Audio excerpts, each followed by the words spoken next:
حضرت عمر باہر نکلے, عبداللہ ابن عمر سے پوچھا کوئی آیا تو نہیں؟ تو کہا حضور امام حسن آئے تھے.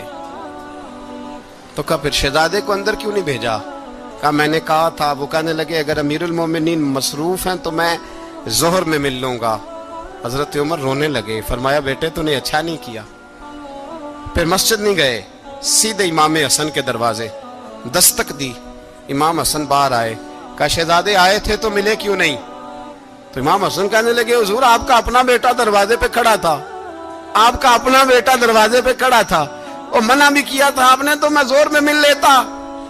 حضرت امام حسن فرماتے ہیں جوش جذبات میں جناب عمر نے سر سے پگڑی اتار دی, جوش جذبات میں. کہنے لگے حسن میرے بیٹے کا اور آپ کا کیا مقابلہ؟ کیا اس کی ماں کا نام فاطمہ الزہرا ہے؟ کیا اس کی نانی کا نام خدیجۃ الکبریٰ ہے؟ کیا اس کے نانے کا نام محمد مصطفیٰ ہے؟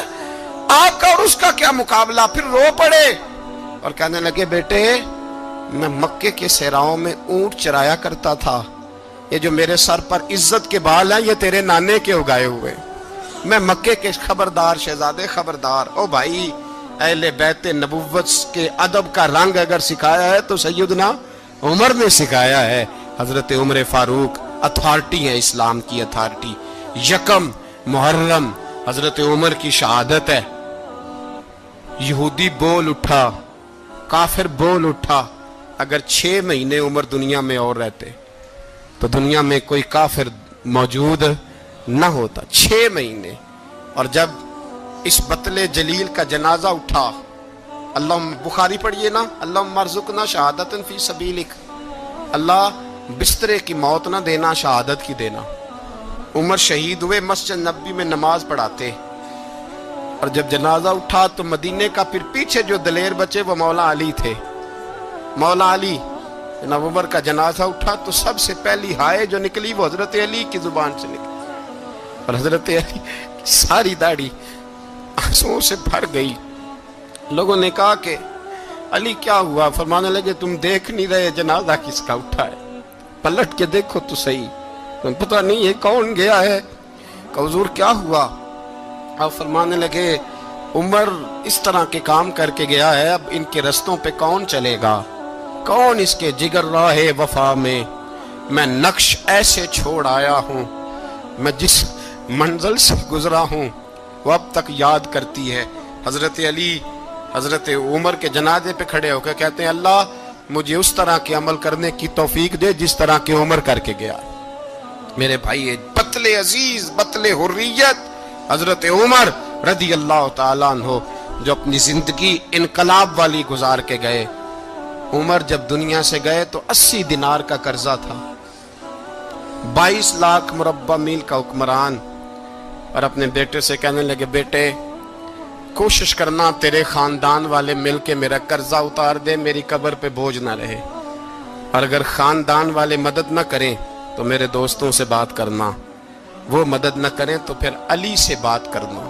ان کا پیار آپس میں اتنا اور تو اختلاف ثابت کر رہا. 80 دینار کا قرضہ چھوڑ کر حضرت عمر دنیا سے گئے, اور جاتی دفعہ کہہ گئے میرے بعد میرے بچوں کو حکومت کے مشورے میں بھی شامل نہ کرنا, حکومت کے مشورے میں بھی میری اولاد شامل نہ ہو. اتنا بڑا شخص اتنا بڑا رنگ دے کے یکم محرم کو جب عمر فاروق کا وصال ہوا تو بیٹے سے کہنے لگے اماں عائشہ سے جا کے کہو میرا بھی نبی پاک کے روزے میں دفن ہونے کو دل کرتا ہے. ایک قبر کی جگہ ہے اماں جی نے اپنے لیے رکھی ہے, بخاری ہے بخاری. حضرت عائشہ کے پاس صاحبزادے گئے, کہنے لگے اماں جی عمر کو زخم لگ گیا ہے, حالت بڑی پریشانی والی ہے. وہ کہتے ہیں اگر اماں اجازت دیں. سید عائشہ رو پڑی, فرمانے لگی کہ وہ اپنی قبر کی جگہ تو نہیں نہ کسی کو دیتا, پر عمر نے کمال ہی بڑا کیا, اسے کہو جاؤ گنبد خضرا میں قیامت تک جو مصطفیٰ پہ اور ابو بکر پہ سلام پڑے گا وہ تجھ پہ بھی سلام پڑھ کے جائے گا, جاؤ میں نے جگہ دی. اور اگر آپ نے ابھی تک ہمارا چینل سبسکرائب نہیں کیا تو فوراً سبسکرائب کیجئے, ساتھ ہی بیل آئیکن پر کلک کریں تاکہ مزید آنے والی ویڈیو ہیں وہ آپ کو وقت پر ملتی رہیں. اللہ حافظ.